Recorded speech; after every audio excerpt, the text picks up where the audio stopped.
मंदोदरी हाहा कर रही है, पूरे राजभवन में कोलाहल मचा है। तो मेघनाथ ने कहा, पिताजी घबराइए मत, मैं हूं, सब विश्राम करो, मैं जाता हूं। आज युद्ध के लिए मेघनाथ, त्रिलोक विजेता मेघनाथ आया है। आज के इस अलौकिक युद्ध को देखने के लिए देवता आकाश में बैठे हुए हैं, विमानों में, दूर से देख रहे, कोई सामने नहीं आता। चूंकि मेघनाथ से बहुत, रावण से भी ज्यादा खतरनाक मेघनाथ था, इससे बहुत आतंक रहता था देवताओं को। इधर से आज भगवान ने कहा कि लखन आज तुम्हारी बारी है, जाओ, आज तुमको जाना है। उधर से मेघनाथ चलता है, इधर से प्रमुख वानरों के साथ लक्ष्मण जी चलते हैं। अलौकिक युद्ध है, भयंकर युद्ध, भयंकर युद्ध। कोई वीर हारने को तैयार नहीं, कोई वीर पीछे हटने को तैयार नहीं। राक्षसों को बार बार लक्ष्मण जी मारते, लेकिन चूंकि उनको वरदान है, वो बार बार जीवित हो जाते हैं, बार बार सिर काटते, बार बार जीवित। ये बुराई है, बुराई को कितने भी व्रतों से, संकल्पों से दूर करने की कोशिश करो, कुछ दिनों के बाद फिर वही बुराई जीवन में प्रकट हो जाती है। बुराई को तो भगवान ही नष्ट करे तभी होता है, प्रयास से बुराई नहीं दूर होती, भगवान की या संतों की कृपा से ही दूर हुआ करती है। दिन भर का युद्ध, संध्या के समय बुराइयों में ताकत ज्यादा आ जाया करती है, जितने दुर्गुण हैं वो दिन छिपे के बाद प्रकट हुआ करते हैं। और जैसे सूर्यास्त का सा समय आया, मेघनाथ के पास एक ऐसी दिव्य शक्ति थी, उस शक्ति का प्रहार लक्ष्मण जी के ऊपर कर दिया। और जैसे ही दिव्य शक्ति लक्ष्मण जी के सीने में लगी, एकदम मूर्छित होकर लक्ष्मण जी गिर पड़े और जय जयकार करता हुआ मेघनाथ लौट गया राजभवन को। इधर भगवान खड़े थे कुटिया के बाहर, जामवन जी, सुग्रीव जी, विभीषण जी, भैया नहीं आया अभी लौटकर, सारी सेना आ रही है, भैया क्यों देर कर रहा है? प्रभु आ रहे होंगे, आज युद्ध दूर तक भी रहा है और देर तक भी रहा है, धीरे धीरे सब आ रहे, आ रहे होंगे। और इतने में तो हनुमान जी का एक नियम था, हनुमान जी जब वापस आते थे तो पूरे रणांगण में घूमकर सब वीरों को देखकर आते थे, कौन कौन वीर घायल पड़ा है, कौन कौन वीर वीरगति को प्राप्त हो गया है। सायंकाल आकर भगवान को हनुमान जी पूरा हिसाब देते थे। तो पूरे रणांगण में घूमते घूमते देखा तो लक्ष्मण जी मूर्छित पड़े। लक्ष्मण जी को मूर्छित देखा, हनुमान जी तो कांप गई, ये क्या हुआ? इधर कुटिया के बाहर खड़े खड़े भगवान बार बार पूछते हैं, विभीषण, सुग्रीव, भैया क्यों, जामवन जी क्यों नहीं आया, भैया क्यों नहीं? प्रभु धैर्य रखिए, धैर्य, नहीं नहीं मुझे कुछ घबराहट हो रही है, मेरा भैया क्यों नहीं, आज कुछ मुझे लगता है अनहोनी हो सकती है। बोले नहीं महाराज, हनुमान साथ गए हैं, हनुमान के साथ कोई अनहोनी हो नहीं सकती। भगवान चिंता तो बार बार पूछ रहे थे। इतने में तो मूर्छित लक्ष्मण जी को लेकर श्री हनुमान जी आकर प्रभु के चरणों में लेटा दिए। भगवान ने देखा, लखन, हनुमान क्या हुआ भैया को? बोले प्रभु मैं थोड़ा दूर चला गया था, आज सेना को बहुत दूर तक घसीट कर ले गए थे ये सब राक्षस, तो और वहाँ हाहाकार मचा था, भगदड़ हो रही थी हमारी सेना में, मुझे थोड़ी देर के लिए उधर जाना पड़ा। इसी बीच मैंने सुना कि मेघनाथ ने कोई दिव्य शक्ति का प्रहार किया है और लक्ष्मण जी मूर्छित हो। अरे भैया, मैंने तो तेरे बल पर भेजा था, मुझे मालूम होता कि ऐसी स्थिति में नहीं जाने देता, तूने क्या कर डाला? भगवान मूर्छित लक्ष्मण जी को अपनी गोद में लेकर अपने जंघों पर लिटाकर सिर सहलाते हैं, मुख चूमते हैं, माथा सूंघते, छाती पर हाथ फिराते, भैया लखन नेत्र खोलो, एक बार देखो, देखो मेरे रुदन को देखो, लखन मुझसे क्यों नाराज हो गए, किस समय की नाराजी के कारण से तुम मौन हो चुके हो। और जब बार बार रोते रोते भी भगवान लक्ष्मण जी को नहीं जगा पाए, नहीं चेतना हो पाई, भगवान ने चीख कर कहा कि जामवन जी सेना वापस कर दो, मुझे युद्ध नहीं करना, मुझे मेरा भैया चाहिए, मुझे भैया की कीमत पर जानकी नहीं चाहिए। और जैसे ही भगवान ने कहा कि अब मैं जीवित स्वयं नहीं रहूंगा, लखन को गोद में लेकर मैं सागर में डुबकी लगाता हूँ। और जैसे ही भगवान ने लक्ष्मण जी को उठाया, हाहाकार मच गया, सारे के सारे पार्षद एक दूसरे को देखने लगे, आंखों के इशारों से पूछ रहे, भाई क्या हो सकता है, क्या हो सकता है, क्या हो सकता है? तो जामवन जी ने विभीषण जी को पूछा, विभीषण कोई वैद्य वगैरह है क्या लंका में? बोले वैद्य तो है, लेकिन वो राजवैद्य है, वो बिना रावण की आज्ञा के किसी लोकल मरीज को भी देख नहीं सकता। किसी लोकल को भी अगर अपने को दिखाना होता है तो रावण के यहाँ से पत्र लाना पड़ता है, तभी वो देखता है वो राज्य वैद है। हनुमान जी ने कहा कोई बात, मुझे बताओ, उसका पता दो, मैं हूं ना। और ये मैं हूं नहीं यहीं से आया है, लखनऊ तक भी आ गया है ना, मैं हूं ना, मैं हूं। तो बोले वो आएगा नहीं, वो बिना रावण की आज्ञा के। बोले तुम इसकी चिंता मत करो, आप मुझे पता दीजिए। पता दिया। भगवान ने कहा लखन, भगवान ने कहा हनुमान, अगर तुम नहीं आए तो समझना मैं और लखन तुमको कोई नहीं मिलेगा। बोले महाराज भगवान चिंता मत करो। यहां से चले श्री हनुमान जी, पता की गली गली गली देखते देखते, सेक्टर देखते देखते देखते देखते सुषेण वैद्य के दरवाजे के बाहर पहुंच गए। नेम प्लेट लगी थी राज्य वैद्य सुषेण। अब हनुमान जी ने सोचा कि घंटी बजाऊंगा, आवाज दूंगा, कुंडी खटखटाऊंगा तो कुत्ते भौंकेंगे, गली के जो पहरेदार हैं वो आ जाएंगे, हल्ला गुल्ला हो जाएगा, झगड़ा झंझट हो जाएगा, मैं तो इसी में फंस जाऊंगा, उधर भगवान रोते रह जाएंगे, ये तो बड़ी मुश्किल हो जाएगी। और फिर ये राज्य वैद्य है, रावण का है, अगर मैं इसकी कुंडी खुलवा के मान लो कुछ करूँ तो हल्ला मचाएगा कि मैं बिना रावण की आज्ञा के तो जा नहीं सकता, आपको वहाँ से अनुमति लानी पड़ेगी, मैं तो तभी जा सकता हूँ, तो बड़ी मुश्किल हो जाएगी। तो श्री हनुमान जी ने मकान सहित उखाड़ लिया, आने भवन समेत तुरंता, एकदम मकान सहित ले आए, उठाकर रख दिया रामादल में आके। जामवंत जी बोले कि वैद्य कहाँ है? बोले घंटी बजाओ, भीतर सो रहा है। जो इस बेचारे बुढ़े वैद्य को तो कुछ पता नहीं था। तो जब घंटी बजाई तो वैद्य समझ गया रावण का कोई इमरजेंसी कॉल आ गया। इतनी रात में तो रावण का ही कॉल आ सकता है, मुझे जनता तो टच कर ही नहीं सकती है। तो पहले तो कहा कि घंटी कैसे बजेगी, बिजली का तो कनेक्शन कटा है। बोले इन्वर्टर चल रहा है, चिंता मत करो, काम कर रहा है। घंटी बजाई, टर्र से घंटी बोली तो वैद्य जी बूढ़े आदमी, अंडरवियर बनियान पहले बड़े सो रहे थे, हड़बड़ा के जग के आए, आंख मिलते दरवाजा खोला और देखा बंदर ही बंदर, एकदम अंदर भागे। हनुमान जी हाथ पकड़ लिया, वैद्य जी घबराओ मत, थोड़े बाहर आ जाओ, लक्ष्मण जी की जरा तबीयत नाड़ी देख लो, आप जैसे आए हो मैं ऐसे ही आपको पहुंचा दूंगा, घबराने की जरूरत नहीं। तो हनुमान जी, जामवंत जी बुद्धि है ना, बुद्धि बहुत तर्क करती है कि भाई तुम, अरे वैद्य को लाते तुम सारा घर क्यों उठा लाए? बुढ़ाओ बारात में नहीं आए हो, युद्ध में आए हो, ये दुश्मन का वैद्य है। मैं अगर इसको मुंह बंद कर आके बगल में दबा के ले भी आता और यहाँ आके कहता कि इस लोग की दवाई तो नर्सिंग होम में रखी है, आपने वहाँ क्यों नहीं बताया? मैंने सोचा कि नर्सिंग होम सही चल बेटा, कोई तेरे बहाने चलेंगे नहीं।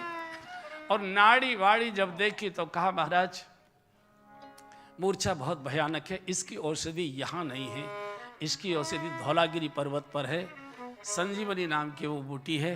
और उसकी विशेषता ये है, अगर सूर्य की किरण उस पर पड़ जाती है तो वो निष्प्राण हो जाती है, निस्तेज हो जाती है।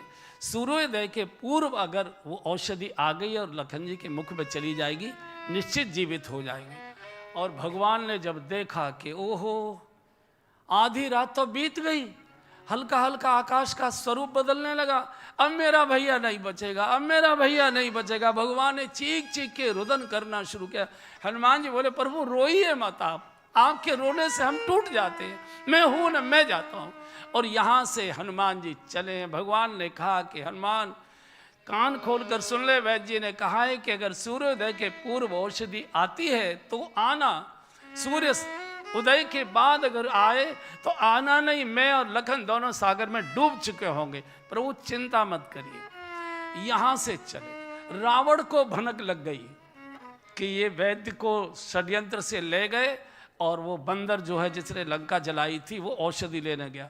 तो रास्ते में एक राक्षस को, मायावी को बिठा दिया रावण ने। बोले इसको बातों में फंसा देना, जाने नहीं देना। और साधु वेश बनाकर वो एक सरोवर के किनारे बैठ गया। जाकर हनुमान जी ने जाकर प्रणाम किया। संत को प्रणाम करने में कोई बुराई नहीं होती है, चाहे वेश संत का है, भीतर कैसा भी हो, हमको प्रणाम करने से मतलब है। तो कुशल क्षेम पूछी। हनुमान जी ने कहा बड़ी जोर की प्यास लगी है। बोले जाओ सरोवर है उसमें पानी पियाओ। आ गए।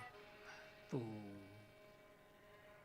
यहां उनको समझ में आ गई ये तो षड्यंत्रकार, ये मुझे फंसा रहा है। तो कहा कि दक्षिणा, कुछ दक्षिणा दो भाई।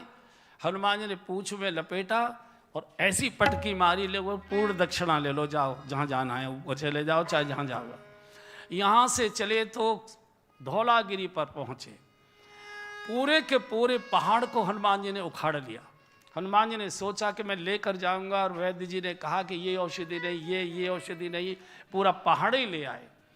जब लौटकर आए तो हनुमान जी अयोध्या के ऊपर से उड़ान भरते हुए आ रहे थे।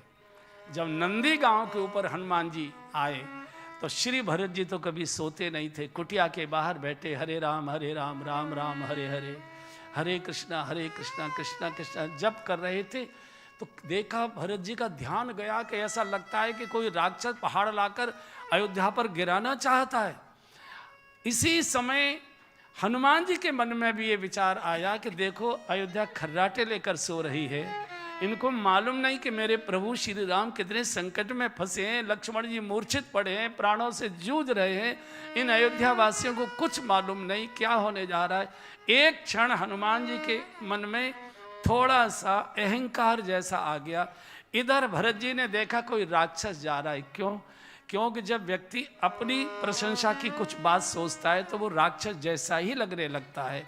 तो श्री भरत जी ने बिना फन का बाण मारा, और जैसे ही बाण लगा और हनुमान जी गिरे भरत जी की कुटिया के सामने, हे प्रभु रक्षा करो, हे प्रभु रक्षा करो, हे प्रभु।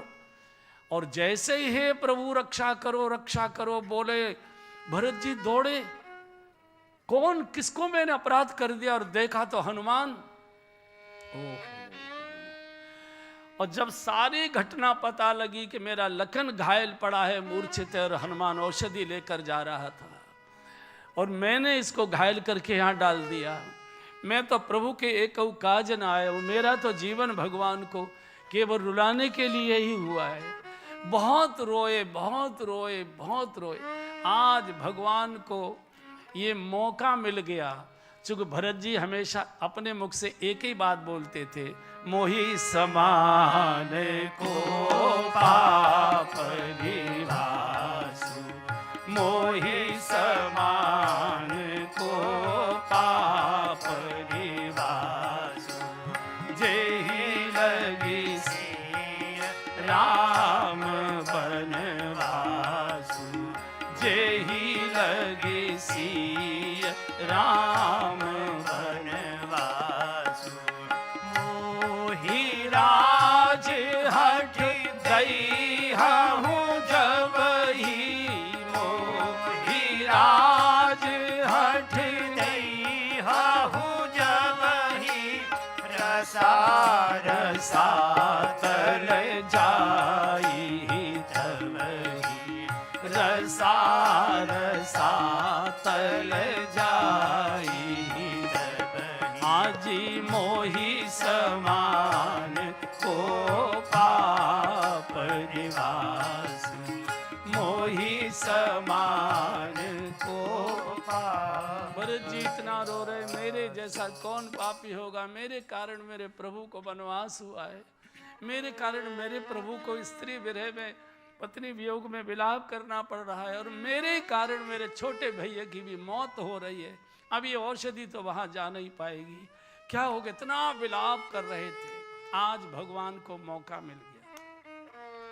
भगवान ने अंतर मन से श्री भरत जी के हृदय में बोला, भरत आज तुझे अपनी धारणा बदलनी पड़ेगी। अब ये कहना बंद करो कि मोहि समान को पाप निवासु, जय लग सी राम वनवासु। आज तुझे अपने मुख से ये बोलना पड़ेगा कि मेरे जैसा कोई राम भक्त नहीं है। प्रभु ये तो मैं बोल ही नहीं पाऊंगा, ये तो मेरे मुख से निकलेगा ही नहीं, मुझे मालूम है कि मेरे कारण से आपको वनवास हुआ है। बोले तो ठीक है, फिर लखन भी जीवित नहीं रहेगा, जानकी भी कैद से मुक्त नहीं होगी, और मैं भी लखन को गोद में लेकर सागर में डूबता हूँ। अगर सबको डूबा हुआ देखना चाहते हो तो तुमको अपनी धारणा पर बने रहो, और अगर तुम हम सबको सकुशल चाहते हो तो तुमको कहना पड़ेगा कि मेरे जैसा राम भक्त दुनिया में कोई नहीं है। प्रभु कैसे निकल, वाणी मेरी निकल ही नहीं रही है। बोले निकलनी ही पड़ेगी, नहीं तो तीनों गए तुम्हारे हाथ से। भरत जी ने कहा प्रभु जैसा मैं हूं वो तो मैं जानता हूं कि मैं कैसा हूं, लेकिन चूक मेरे भैया के प्राण संकट में फंसे हैं, इसलिए मैं लखन के कारण से बोल रहा हूं कि जो मोरे मन बचे अरुकाया, जो मोरे मन बचे अरुकाया, जो मोरे मन बचे अरुकाया, जो मोरे मन बचे अरुकाया, प्रीति राम पद कमल अमाया, प्रीति राम पद कमल अमाया, तो कपि होहु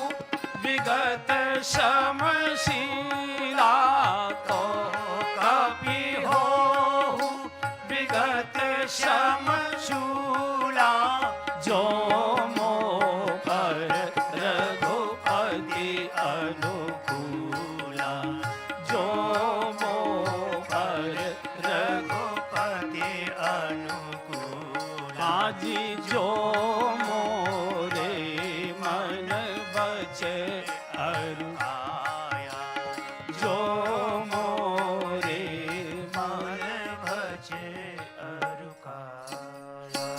मेरे हृदय से तो वो नहीं निकल पा रहा है, लेकिन आज प्रभु आप बुलवा रहे, मैं बोल रहा हूँ होठों से। अगर मैं मनसा वाचा कर्मणा प्रभु श्री राम का भक्त हूँ, सेवक हूँ, उनके श्री चरणों में मेरी पवित्र प्रीति है, समर्पण है, तो हे बानर तेरी मूर्छा तुरंत दूर हो जानी चाहिए। इतना भरत जी ने बोला। परिणाम क्या हुआ? सुनत बचन उठी बैठी कपीसा, एकदम हनुमान जी बैठ गए। वचन उठी बैठी कपीसा, कही जय जयति कौशलाधीशा, कही जय जयति कौशलाधीसा, हाजी कही जय जयति कौशलाधीशा,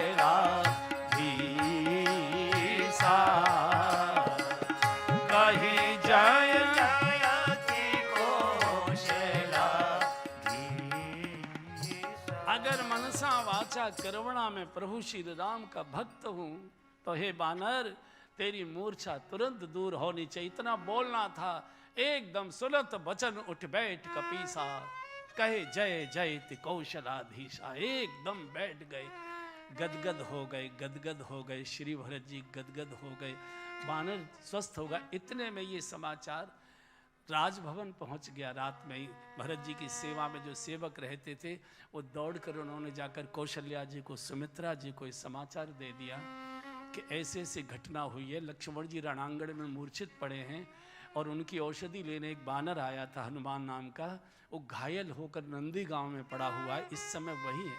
रात में कौशल्या जी दौड़ी, सुमित्रा जी भी दौड़ी, और चूंकि लक्ष्मण जी मूर्छित वहां पड़े हुए तो उर्मिला जी भी दौड़ी। आ गई तीनों।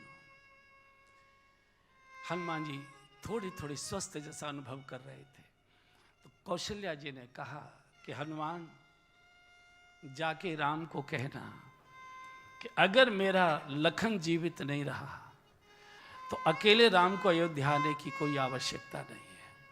राम की शोभा लखन से है। राम की जो शोभा है वो लखन से है। अगर मेरा लखन जीवित नहीं हुआ तो मैं राम को नहीं देखूंगी। राम को अयोध्या आने की आवश्यकता नहीं। सुमित्रा तुरंत बोल पड़ी, नहीं भैया, नहीं भैया, माँ की बात नहीं सुनना। मेरा शत्रुघ्न मेरे साथ बैठा हुआ है, ये तेरे साथ जाएगा। मेरी ओर से भगवान को जाकर कहना कि लखन की चिंता छोड़ दे, शत्रुघ्न साथ आ गया है, ये लड़ेगा, युद्ध लड़ेगा।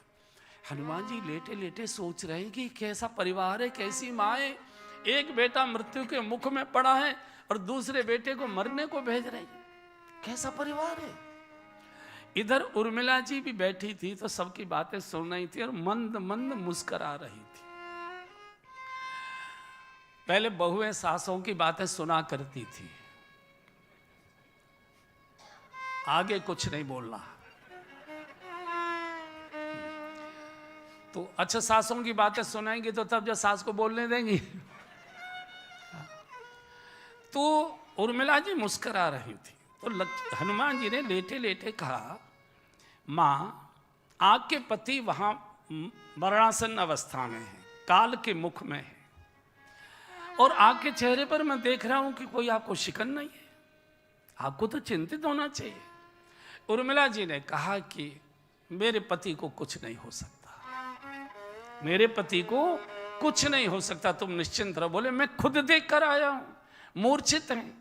बोले तुम क्या देख कर आए हो तो तुम जानो, लेकिन मैं जानती हूं कि मेरे पति को कुछ नहीं हो सकता। अरे माँ वो मूर्छित पड़े हैं। अच्छा एक बात बताओ, मैं तो लंका नहीं गई। बोले हाँ तुम तो लंका से आए हो ना, ये बताओ मेरे पति इस समय कहाँ हैं।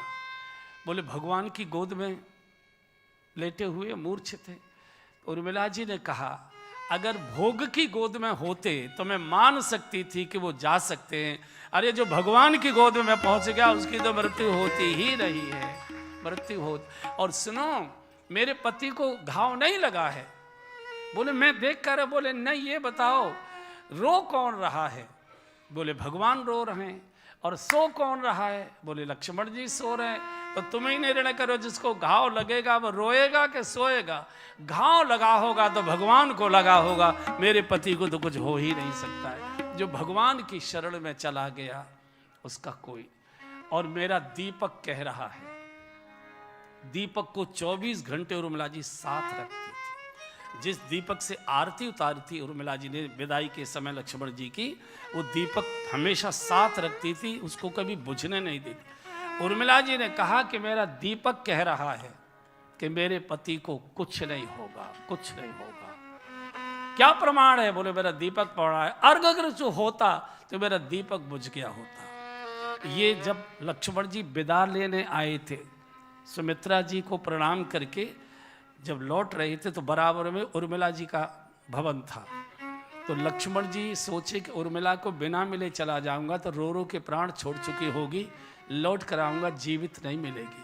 और ये भी डर था कि अगर मैं बताऊंगा कि मैं वन को जा रहा हूं तो रोना शुरू कर देगी, तर्क देगी। जब जानकी जी अपने पति के साथ जा सकती तो मैं क्यों नहीं जा सकती। साथ लेकर जाया नहीं जा सकता और छोड़कर चला गया तो लौटकर जीवित पा नहीं सकता, क्या करूं। और इस ऊहापोह में उर्मिला जी के द्वार पर पहुंच गए। आज सेविका ने द्वार नहीं खोला, आज उर्मिला जी ने द्वार खोला।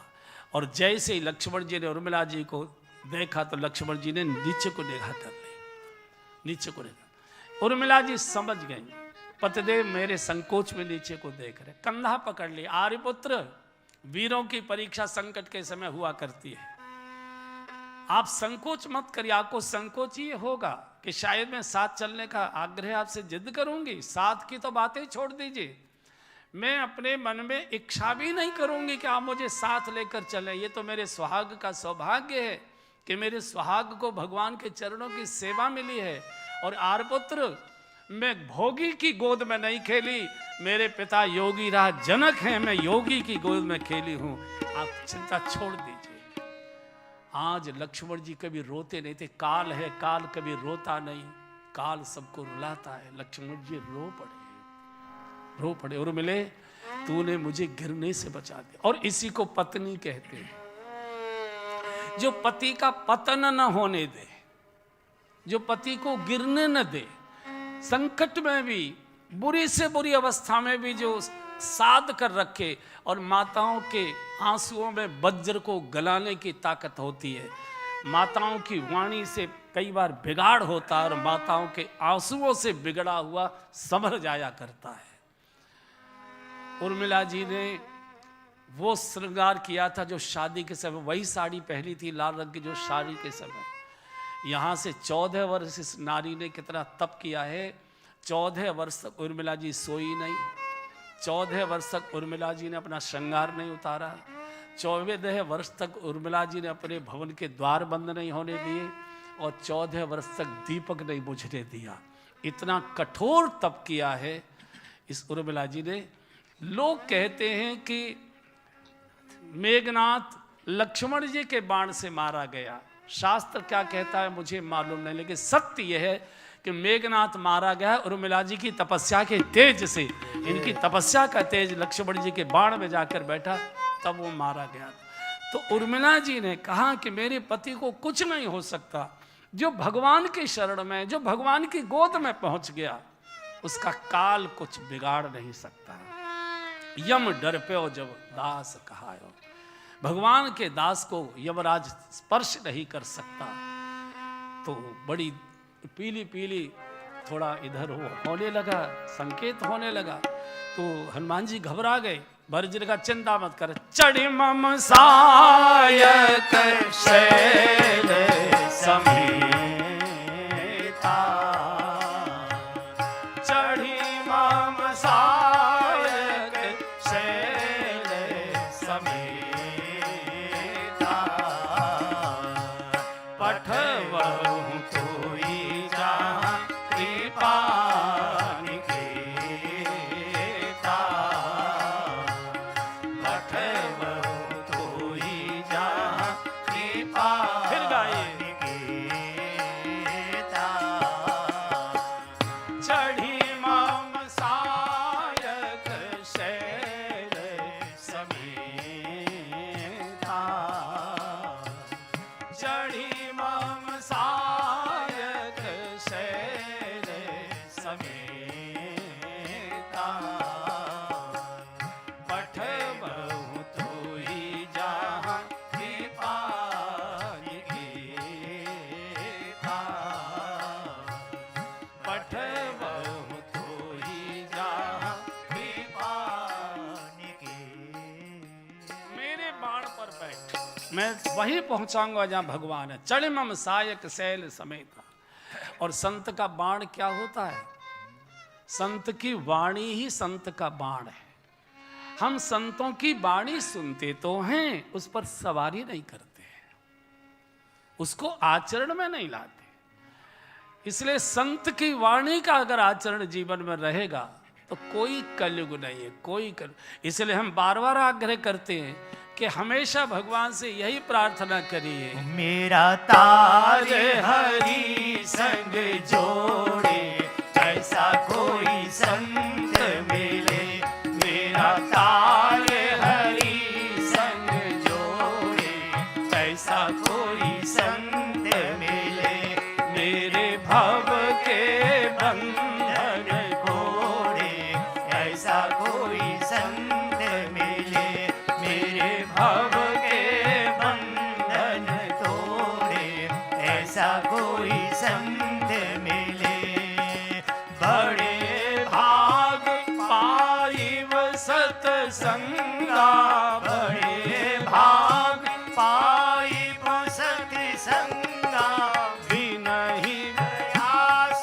होई भव भंगा, बिनहि प्रयास होई भव भंगा, मेरी जीवन नैया खेवे, ऐसा कोई संत मिले, मेरी जीवन नैया खेवे, ऐसा कोई संत मिले, मेरा तार हरि संग जोड़े, ऐसा कोई संत मिले, मेरा तार हरि संग जोड़े, ऐसा कोई संत मिले, भटकत भटकत जीवन बीता, भटकत भटकत जीवन बीता, भटकत भटकत जीवन बीता, भटकत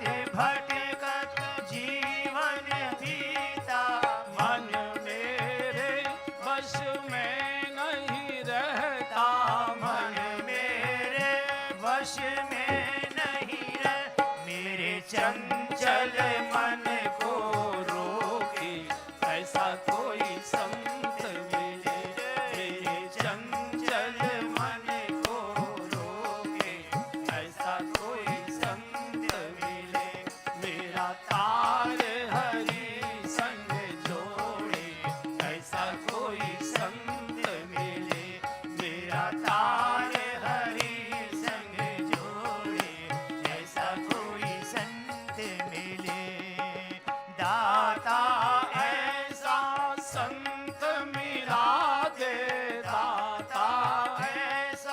संत मिला दे, दाता ऐसा संत मिला दे, दाता ऐसा संत मिला दे, मन की मेरी प्यास बुझा दे, मन की मेरी प्यास बुझा, मेरा हाथ कभी ना छोड़े, ऐसा कोई संत मिले, मेरा हाथ कभी ना छोड़े, ऐसा कोई संत मिले, मेरा तार हरि संग जोड़े, ऐसा कोई संत मिले, मेरा तार हरि संग जोड़े, ऐसा कोई संत मिले। भरत जैसा संत कोई पृथ्वी पर न हुआ है, न होता है, न होगा। भरत के संत की वाणी पर भरोसा करो। हम संतों से संबंध रखते हैं लेकिन उनकी वाणी पर भरोसा नहीं करते। सुनते तो हैं लेकिन मानते अपनी ही बातों को हैं। संतों की बातें मानी नहीं जाती है। संतों की वाणी पर सवारी करोगे तो कोई कलयुग नहीं है, किसी प्रकार का कोई कलयुग नहीं। इधर आधी रात बीत गई, अर्ध रात गई, कभी नहीं आया। भगवान ने देखा आकाश में हल्का हल्का पीलापन आ गया। बार बार जामवन जी से विभीषण से पूछते हैं, सुग्रीव से पूछते हैं, जामवन जी विभीषण कोई समाचार, कोई समाचार, कोई समाचार, कोई संकेत। कोई बोलता नहीं, सब सिर झुका लेते हैं, अंगूठे से धरती कुरे देने लगते हैं। भगवान समझ गए अभी कोई संकेत नहीं आ रहा। एकदम भगवान ने चीख चीख कर विलाप करना शुरू कर दिया। अगर मैं ये जानता होता जो जन देवन बंधो बिछो, जो जन देवन बंधो बिछो, पिता बचन मन तेऊ नहीं ओहु, पिता बचन मन तेऊ नहीं ओहु, सुत बीत नारी भवन परिवारा, सुत बीत नारी भवन परिवारा,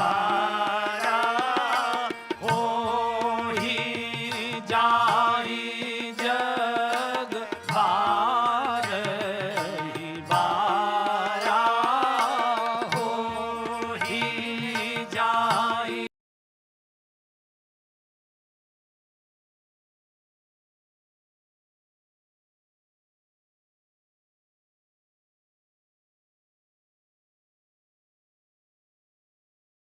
सहोदर भ्राता जो जन देवन बंधु बिछो,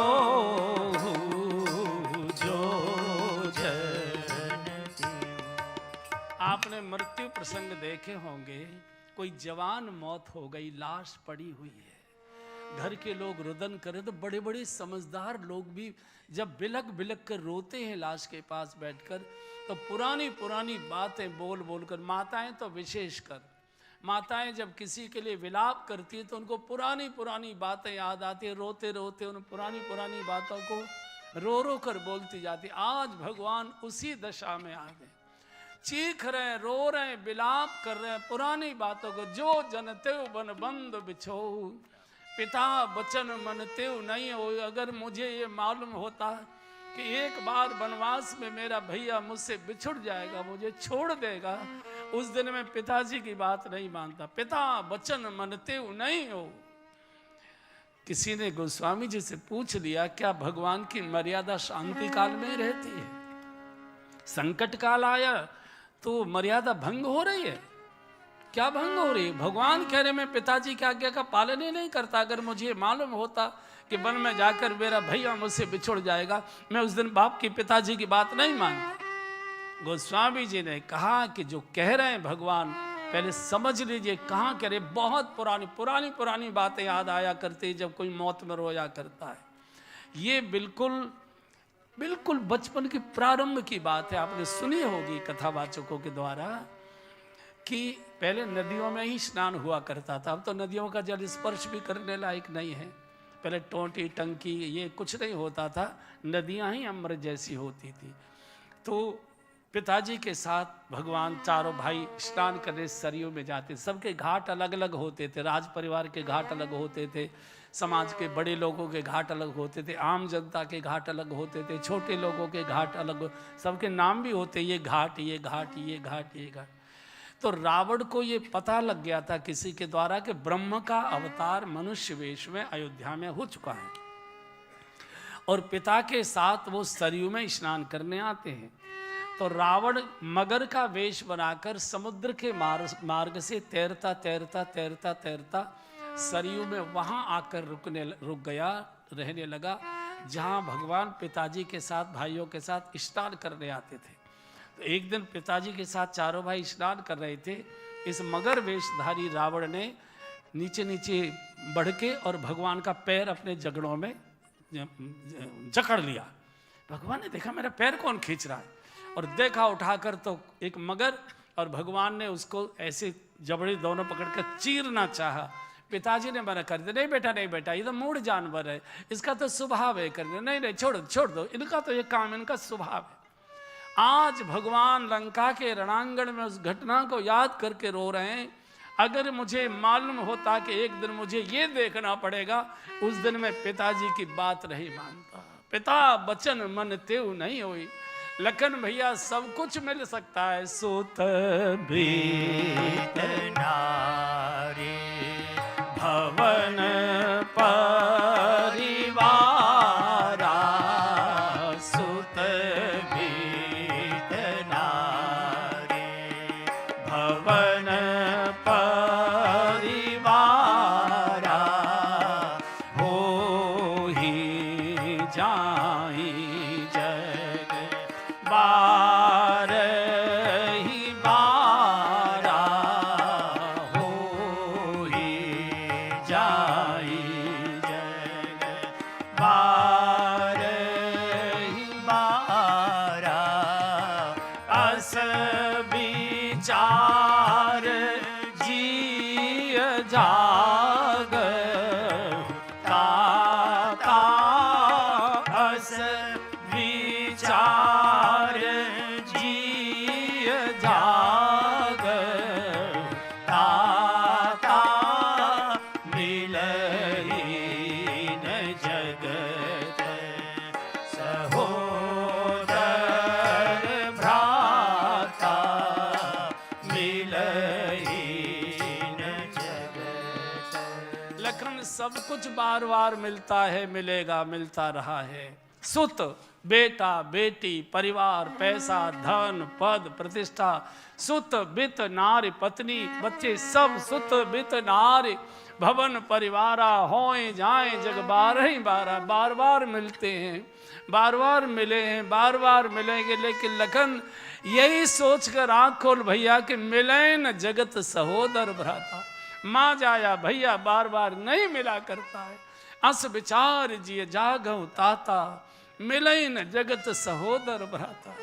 माँ जाया भैया बार बार नहीं मिलता, यही जानकर आँख खोल भैया, मेरा रुदन तुझे दिखाई नहीं दे रहा है, सुनाई नहीं दे रहा है, मेरे गरम गरम आंसू तेरे मुखमंडल पर गिर रहे, तुझे बिल्कुल भी भास नहीं हो रहा है। यहाँ भी लोग प्रश्न कर सकते हैं, लक्ष्मण जी सहोदर तो नहीं थे। सहोदर कहते एक माँ के गर्भ से पैदा होने वाले, तो माताएं तो दोनों की अलग अलग थी। कौशल्या जी के गर्भ से राम आए और सुमित्रा माँ के गर्भ से लखन आए, सहोदर कैसे?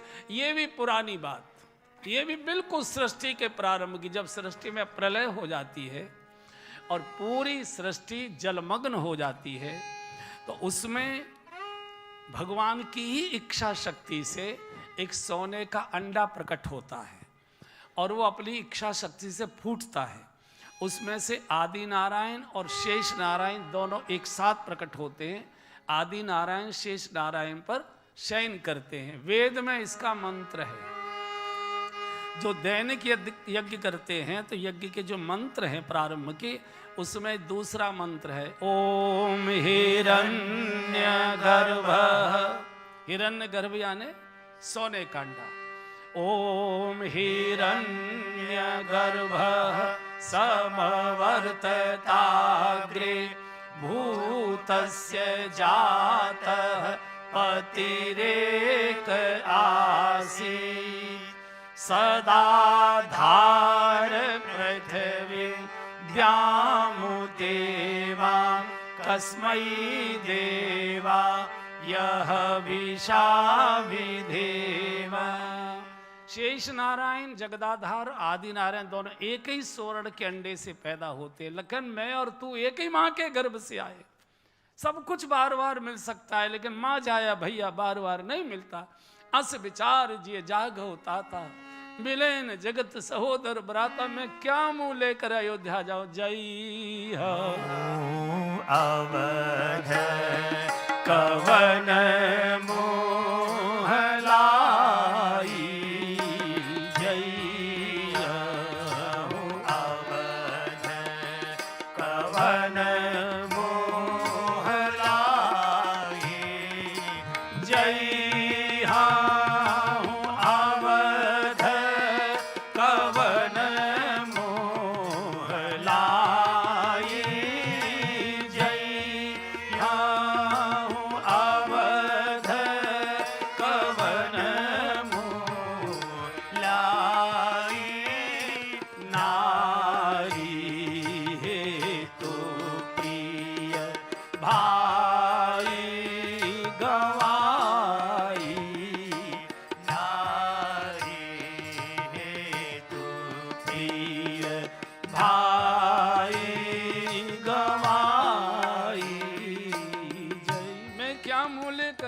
जाऊंगा।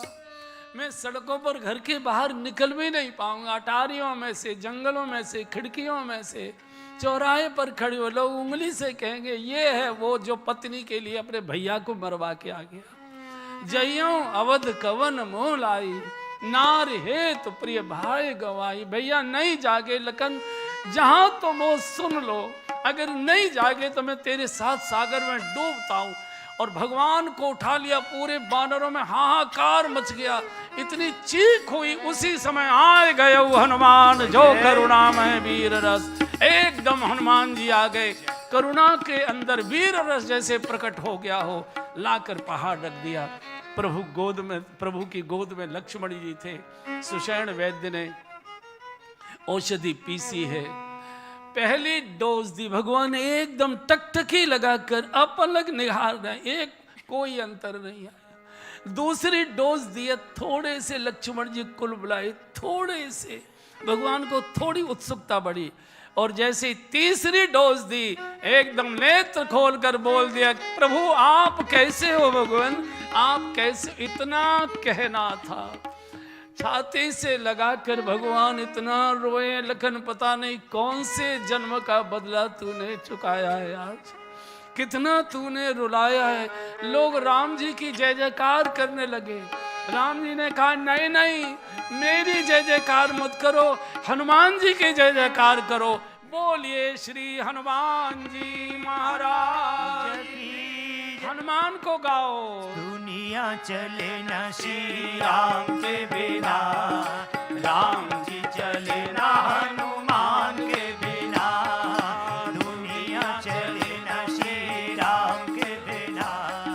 राम जी चले न हनुमान के बिना। हे जी दुनिया चले न श्री राम के बिना। राम जी चले न हनुमान के बिना। जब से रामायण पढ़ ली है एक बात मैंने समझ ली है। जब से रामायण पढ़ ली है एक बात मैंने समझ ली है। अरे रावण मरे न श्री राम के बिना। लेकिन लंका जले न हनुमान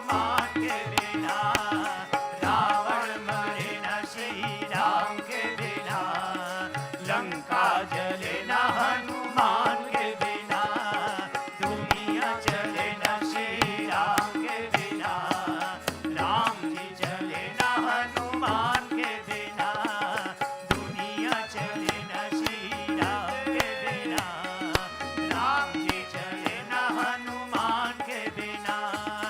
लक्ष्मण का बचना मुश्किल था, कौन बूटी लाने के काबिल था। लक्ष्मण का बचना मुश्किल था, कौन बूटी लाने के काबिल था। अरे लक्ष्मण बचे न श्री राम के बिना, लेकिन बूटी मिले न हनुमान के बिना। लक्ष्मण बचे न श्री राम के बिना, बूटी मिले न हनुमान के बिना।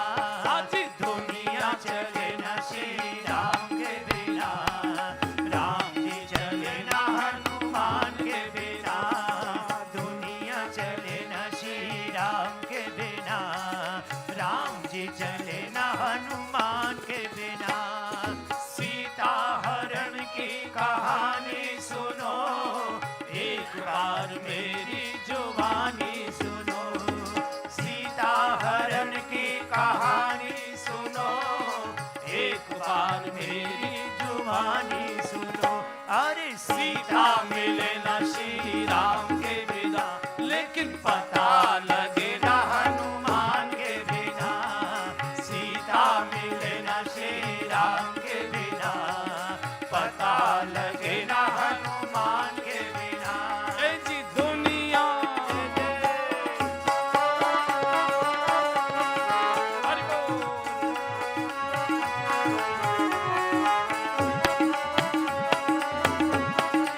अरे हरे अरे लक्ष्मण जी जीवित हुए भाई।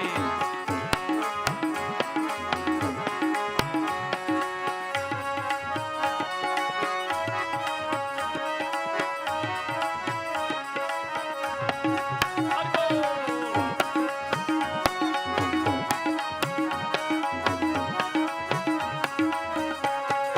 जय हो।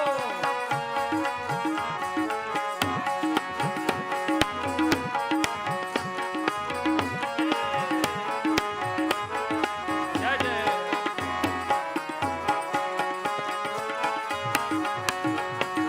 राधे राधे रटो चले आएंगे बिहारी, राधे राधे रटो चले आएंगे बिहारी। वो आएंगे बिहारी चले आएंगे बिहारी, आएंगे बिहारी चले आएंगे बिहारी। वो आएंगे बिहारी चले आएंगे बिहारी, आएंगे बिहारी चले आएंगे बिहारी। श्री राधे राधे राधे राधे रटो चले आएंगे बिहारी, राधे राधे रटो चले आएंगे बिहारी। वो राधा मेरी चंदा चकोर है बिहारी। राधा मेरी चंदा चको